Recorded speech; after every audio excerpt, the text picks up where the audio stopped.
नमस्कार मित्रांनो, काल एक व्हिडिओ टाकला होता. त्या व्हिडिओवरती एका सरांनी कमेंट केली की मराठी माणूस उद्योग व्यवसायात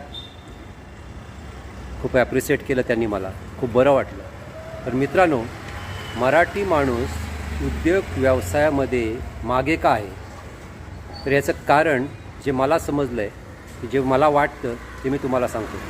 मित्रांनो, मराठी माणूस हा सुरक्षित नोकरीच्या शोधात सातत्याने प्रयत्न करतो, पण तो अनिश्चित व्यवसायात उतरण्याची त्याला भीती वाटते, कारण त्याला रिस्क घेण्याची भीती वाटते. तर इतर समाज हा व्यवसायात उतरून दुसऱ्यांना व्यवसाय देण्याचं काम करतो.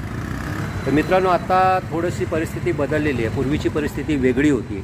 आता थोडी जी तरुण पिढी आहे, ही आपली मराठी तरुण पिढी भरपूर प्रमाणात आता स्टार्टअप, फूड उद्योग, हॉटेल व्यवसाय, त्यानंतर शेती, टेक्नॉलॉजी अशा बऱ्याचशा क्षेत्रामध्ये आता स्वतःच्या व्यवसायात उतरण्याचा त्यांनी सुरुवात केलेली आहे थोडक्यात.